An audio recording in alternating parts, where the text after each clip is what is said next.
আসসালামু আলাইকুম প্রিয় দর্শক, এর আলাপচারিতায় আপনাদের সকলকে আমন্ত্রণ জানাচ্ছি। বাংলাদেশে আজকাল রাজনীতিতে নয়া ভাইয়ার আমদানি ঘটেছে। এই ভাইয়া এখন রাজনীতি করে দেখলো যার পোষাইতেছে না, তাই ধর্ম ব্যবসা শুরু করেছে। অবশ্য আপনারা বুঝে গেছেন এই ভাইয়াটা হচ্ছে তারেক রহমান বা তারেক জিয়া, যিনি বর্তমানে বিএনপির চেয়ারপারসন। অবশ্য এই ধর্ম ব্যবসাটা তার জেনেটিক ব্যাপার, কারণ তার বাবাও এই কাজটা করেছে। তার বাবা যদিও দাড়ি রাখে নাই, কিন্তু তার বাবাও বিসমিল্লাহির রহমানির রহিম দিয়েই ধর্ম ব্যবসা শুরু করেছিল। তিনি পুত্র হিসেবে সেটা আবার ধরে রাখলেন। ইদানিং তার সকল রাজনৈতিক জনসভায় উনি ধর্ম নিয়ে আসেন।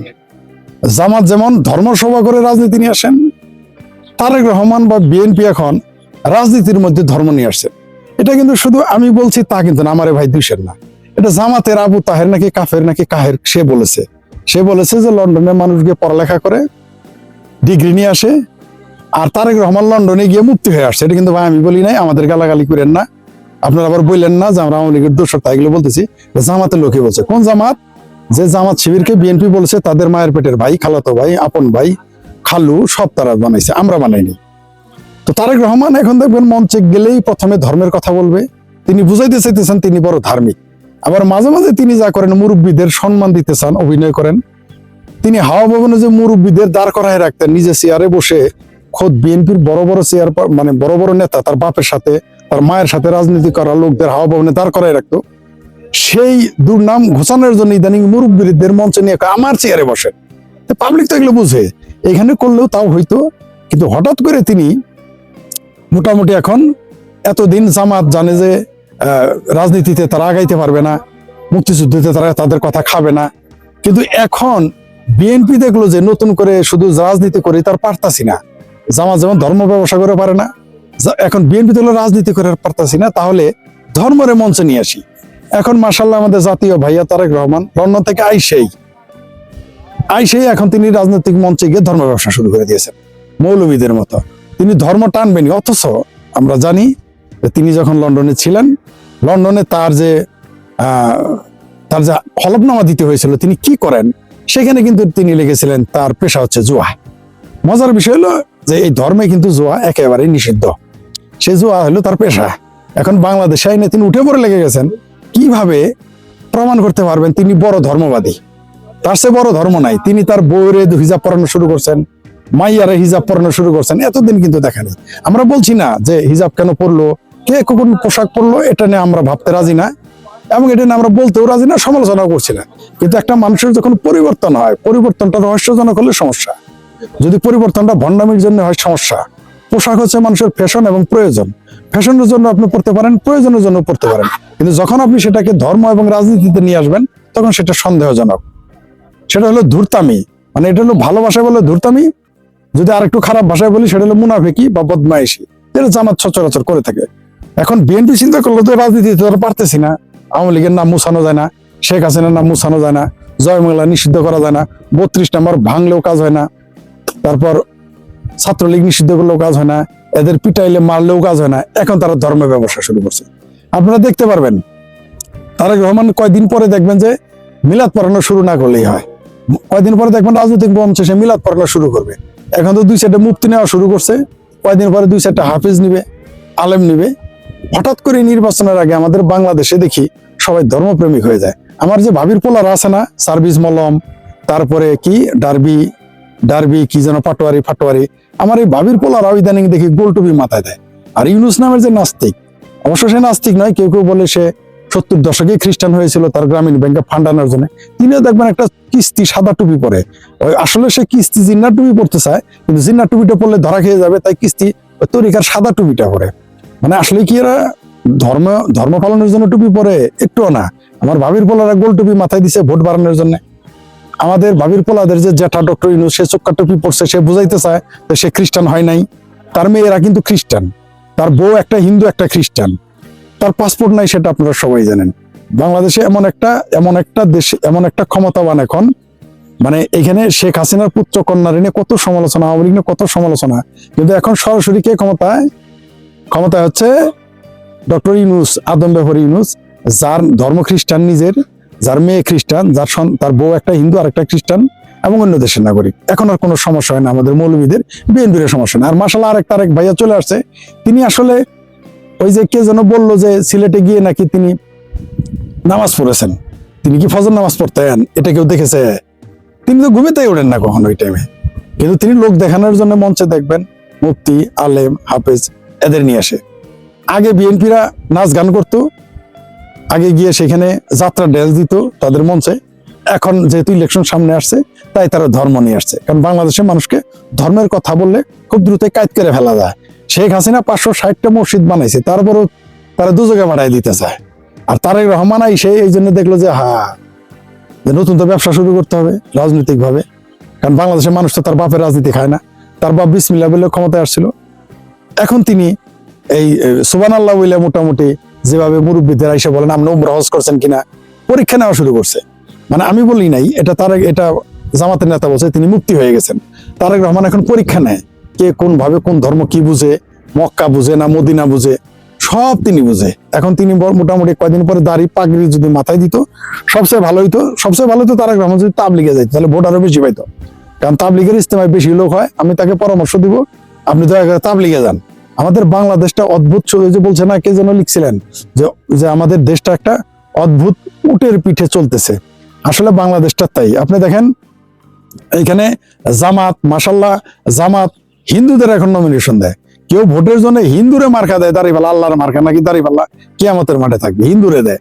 আবার তারেক রহমান আসতেছে, তার দলের ম্যানিফেস্টো, তার 19 দফার মধ্যে এক দফা আছে জনগণই সকল ক্ষমতার উৎস। ইসলামের পরিভাষা এটা টোটালি হারাম। এই যে তিনি যে এত ধর্মবেত্তা হয়েছেন, ওই শব্দটা কি কেটে দিবেন? আরে ভাই, ইসলামে তো গণতন্ত্রই হারাম। তা আপনি যে নির্বাচন করতেছেন, ভোট করতেছেন, এগুলো জায়েজ হলো কিভাবে? তো এই যে ধর্ম ব্যবসা শুরু করে তিনি যদি মনে করে ভোট বাড়তেছে, আমার তা মনে হয় না। তিনি বলেন যে মেট্রো রেল বাংলাদেশে ভালো হয় না, মনো রেল বানাবে। মেট্রো রেল খারাপ হলে মনো রেল কেমনে ভালো হয়? এটা তোমার মাথায় ঢুকলো না। আবার এই দেশের উপদেষ্টারা বলে চাউলের দাম 20 টাকা বাড়ছে পদ্মা ব্রিজের জন্য। তাহলে খালেদা জিয়া যে বললো যে তিনি 2টা পদ্মা ব্রিজ বানাবেন, তো তখন কিসের দাম? গমের দামও বাড়বে, বেড়ে যেতে পারে। আর মেট্রো রেল খারাপ, তাহলে মনো রেল ভালো। মনো রেল করতে কি খরচ লাগবে না তারেক রহমানের? আর তারেক রহমান যে বক্তব্য দিয়েছে আমরা জানি, তিনি বলেছেন তিনি হ্যান করেঙ্গা ত্যান করেঙ্গা, বাজেট কোথায় পাবে তা কিন্তু তিনি বলেন নাই। অবশ্য তিনি যদি একটা হাওয়া ভবন খুলে বসেন, সেখানে আলাদা বাজেট আসতে পারে। আর যদি প্রধানমন্ত্রী হয়ে যেতে পারেন কোনো কারণে, তাহলে সেটা তো আলাদা বিষয়। কিন্তু একজন হবু প্রধানমন্ত্রী, ধরে নিলাম যে আগামীতে যদি তথাকথিত ইলেকশন বা সিলেকশন হয়, তিনি এই দেশের প্রধানমন্ত্রী হয়ে যান, একটা প্রধানমন্ত্রী এই ধরনের ভাষা হতে পারে না। আমরা দেখলাম তিনি যেভাবে একজন কি যেন মুরব্বী করে ডাকলেন, সেখানে মনে হলো যে আমাদের জামালপুরে ক্যানভেসার তাজুল আছে, তাজুলের ল্যাংটা ভরি বেচতে আছে।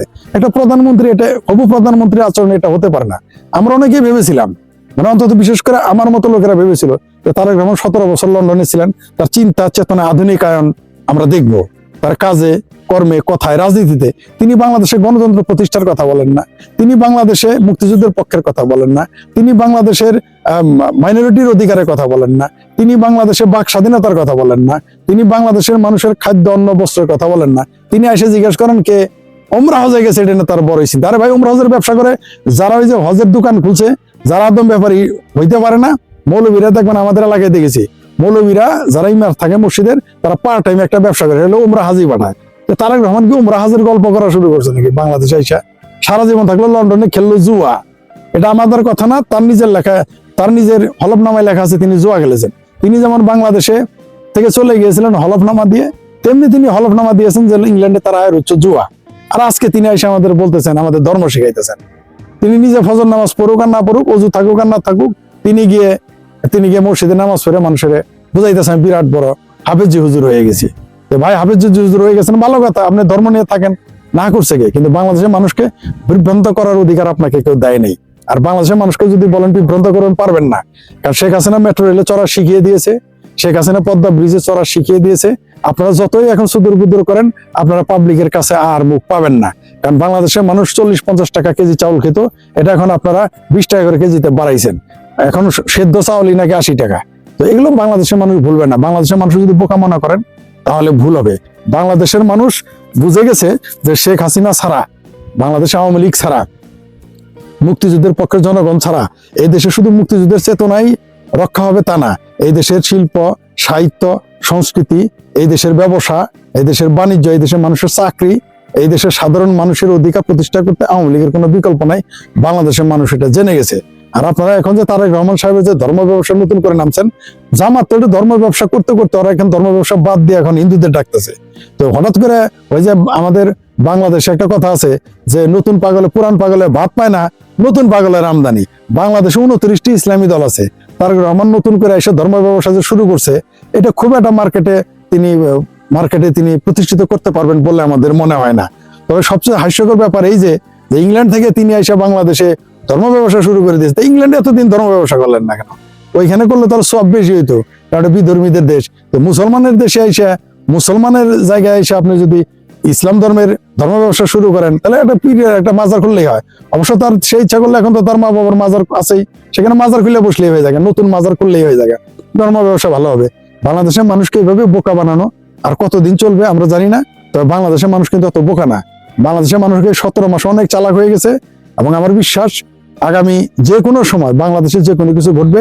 আর তিনি যে স্বপ্ন দেখতেছে প্রধানমন্ত্রী হবেন, আমরাও চাই তিনি প্রধানমন্ত্রী হোক, বাংলাদেশের মানুষ দেখুক যে তার রাজনৈতিক চরিত্রটা কি, এটা একটু জানানোর দরকার বাংলাদেশের জনগণ। কিন্তু তিনি হতে পারবেন কিনা জানি না।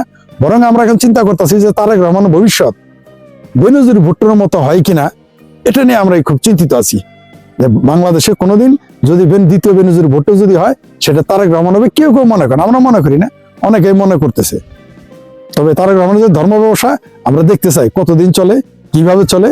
তবে তার এই ধর্ম ব্যবসার মুখোশ খুলে গেছে এবং আরো খুলে যাবে আস্তে আস্তে। বাংলাদেশের জনগণ এই আর কিছুদিন পর তার এই জনসভা ধর্মসভায় পরিণত হবে এবং হাস্যকর হিসেবে পরিণত হবে। গত 19শে জানুয়ারি প্রচারিত ভিডিওতে আমরা জানিয়েছিলাম, সাংবাদিকদের জন্য আয়োজিত কোনো অনুষ্ঠানে দিল্লিতে অবস্থানরত বাংলাদেশের সাবেক প্রধানমন্ত্রী শেখ হাসিনার প্রথমবারের মতো অডিও বক্তব্য প্রচার করা হবে। এর মধ্যে সামাজিক মাধ্যমে নানা পক্ষ থেকে গুঞ্জন ওঠে ওই অনুষ্ঠানে শেখ হাসিনা সশরীরে কিংবা ভিডিও বার্তায় বক্তব্য দিবেন। বিশেষ করে গত 17 জানুয়ারি আওয়ামী লীগের 2 সাবেক মন্ত্রী দিল্লিতে এক অনুষ্ঠানে বক্তব্য দেওয়ার পর থেকে বিষয়টি বেশ চাওর হয়। কিন্তু ভারতীয় নিরাপত্তা সংস্থাগুলোর দাবি, নিরাপত্তার কারণে শেখ হাসিনার ভিডিও বার্তা বা লাইভ সম্প্রচারের সুযোগ দেওয়া সম্ভব নয়। 2024-এর 5 আগস্ট থেকে দিল্লিতে রয়েছেন আওয়ামী লীগ সভানেত্রী শেখ হাসিনা। দেশ ছাড়ার কয়েক মাস পর থেকে তিনি ভার্চুয়াল মাধ্যমে আওয়ামী লীগের নেতাকর্মীদের উদ্দেশ্যে ভাষণ দিচ্ছেন। এ নিয়ে বাংলাদেশের অন্তর্বর্তী সরকারের গুরুতর অভিযোগ রয়েছে, তবে কোথাও শেখ হাসিনা ক্যামেরার সামনে মুখোমুখি হননি। তাছাড়া দিল্লিতে থাকলেও গত 1.5 বছরে তিনি কখনো ভারতের কোনো অনুষ্ঠানে হাজির হননি। সে হিসেবে প্রথমবারের মতো কোনো অনুষ্ঠানে শেখ হাসিনার অডিও বার্তা প্রচারিত হলো। আওয়ামী লীগ সভানেত্রী শেষ পর্যন্ত ক্যামেরার সামনে ভাষণ না দিলেও শুক্রবারের অনুষ্ঠানে তার উপস্থিতিকে রাজনৈতিক এবং কূটনৈতিক দিক থেকে অত্যন্ত গুরুত্বপূর্ণ এবং সময়টি যথেষ্ট তাৎপর্যপূর্ণ বলে মনে করা হচ্ছে। বিশেষ করে বাংলাদেশের নির্বাচনের 20 দিন আগে পয়েন্ট সহকারে তিনি এমন কিছু দাবি তুলে সংশ্লিষ্ট পক্ষগুলোর উদ্দেশ্যে তুলে ধরেছেন, যেগুলো নিয়ে গত কয়েক মাস ধরে আন্তর্জাতিক মহল ও মিডিয়াতে আলোচনা হচ্ছে। 23শে জানুয়ারির অনুষ্ঠানটির শিরোনাম হলো সেভ ডেমোক্রেসি ইন বাংলাদেশ বা বাংলাদেশে গণতন্ত্র বাঁচাও। অনুষ্ঠানটির আয়োজন করেছে দিল্লিতে অবস্থিত foreign correspondents club of south Asia. দিল্লির মাথুরিতে অনুষ্ঠিত এই অনুষ্ঠানে সশরীরে হাজির ছিলেন হিউম্যান রাইটস ওয়াচের মহাসচিব ইঞ্জিনিয়ার মোহাম্মদ এস সিদ্দিক, সাবেক শিক্ষামন্ত্রী মহিবুল হাসান চৌধুরী নফেল ও অভিনেত্রী রোকেয়া প্রাচী। এছাড়া ভার্চুয়াল মাধ্যমে যোগ দেন সাবেক পররাষ্ট্রমন্ত্রী আব্দুল মোমেন, সাবেক তথ্যমন্ত্রী মোহাম্মদ আলী আরাফাত এবং সাবেক সংসদ সদস্য হাবিব মিল্লাত। অনুষ্ঠানের এক পর্যায়ে শেখ হাসিনার অডিও ভাষণ প্রচার করা হয়। শেখ হাসিনা তার ভাষণের শুরুতে দাবি করেন, চরমপন্থী সাম্প্রদায়িক শক্তির ভয়াবহ আক্রমণে বাংলাদেশ আজ এক অতল গহ্বরের যুগে দাঁড়িয়ে আছে। তিনি এই পরিস্থিতির জন্য বরাবরের মতোই অধ্যাপক ইউনূস ও তার সরকারকে দায়ী করেন। বলেছেন, গণতন্ত্র এখন নির্বাসিত, মানবাধিকার পদদলিত হয়ে গেছে ধুলোতে। সংবাদ মাধ্যমের উপর নিপীড়ন, সংখ্যালঘু ও নারী নির্যাতনের কথা তিনি আন্তর্জাতিক মহলে তুলে ধরেছেন। বাংলাদেশের আইন শৃঙ্খলা পরিস্থিতির চরম অবনতির কথা তুলে ধরে শেখ হাসিনা দাবি করেছেন, জঙ্গি চরমপন্থার উন্মাদনা দেশ জুড়ে আতঙ্কের সৃষ্টি করেছে। তার মতে এর চেয়েও ভয়াবহ ব্যাপার হলো বাংলাদেশের ভূখণ্ড ও সম্পদকে বিদেশি স্বার্থের জন্য লুণ্ঠনের একটি বিশ্বাসঘাতক ষড়যন্ত্র করা হচ্ছে। বাংলাদেশকে বহুজাতিক সংঘাতের চুল্লির দিকে ঠেলে দেওয়া হচ্ছে। এর পরপরে তিনি বক্তব্যে সেনাবাহিনীকে উদ্দেশ্য করে বাংলাদেশকে ঐক্যবদ্ধ করতে এবং বিভাজনমূলক কর্মকাণ্ড নির্মূল করতে সহায়তা করার আহ্বান জানান। এরপর শেখ হাসিনা 5টি পয়েন্ট বা দফা তুলে ধরেন। প্রথমটি হলো অবৈধ সরকারকে অপসারণ করে গণতন্ত্র পুনরুদ্ধার করা। তিনি মনে করেন অধ্যাপক ইউনূসের অধীনে বাংলাদেশে কখনোই অবাধ ও সুষ্ঠু নির্বাচন হবে না। দ্বিতীয়ত, প্রতিদিনের সহিংসতার অবসান ঘটানো ও অর্থনীতিকে উন্নত করা।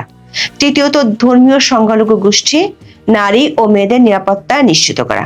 চতুর্থত, বিচার ব্যবস্থার প্রতি আস্থা ফিরিয়ে আনা। সবশেষ তিনি জাতিসংঘকে গত বছরের ঘটনাবলী নিয়ে নতুন ও সত্যিকারের নিরপেক্ষ তদন্ত করার আহ্বান জানান।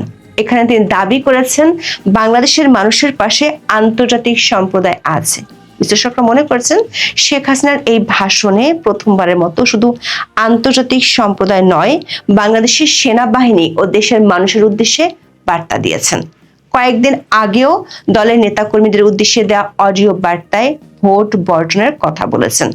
আওয়ামী লীগের পক্ষ থেকে বলা হচ্ছে নো ভোট নো ভোট। দলটি বলছে ব্যালটে নেই নৌকা, বুথ থাকবে ফাঁকা। দলের সমর্থকরা বলছেন ভোট বয়কট করতে, কিন্তু 23শে জানুয়ারি সাংবাদিকদের উদ্দেশ্যে দেওয়া অডিও ভাষণে তিনি ভোট বর্জনের কথা বলেননি। বলেছেন অধ্যাপক ইউনূসের অধীনে কোনো নিরপেক্ষ ও সুষ্ঠু নির্বাচন সম্ভব নয়। বিশ্লেষকরা বলছেন 2024 সালের 5ই আগস্ট শেখ হাসিনা দিল্লি যাওয়ার পর থেকে তার যে রাজনৈতিক তৎপরতা, সেটিতে 23শে জানুয়ারির পদক্ষেপটি হলো তৃতীয় পদক্ষেপ, যেটি বেশ তাৎপর্যপূর্ণ। প্রথম দিকে শেখ হাসিনা দলের নেতাকর্মীদের উদ্দেশ্যে অডিও বক্তব্য দিতেন। এরপর দ্বিতীয় ধাপে বেশ কয়েকটি আন্তর্জাতিক সংবাদ মাধ্যমে সাক্ষাৎকার দেন।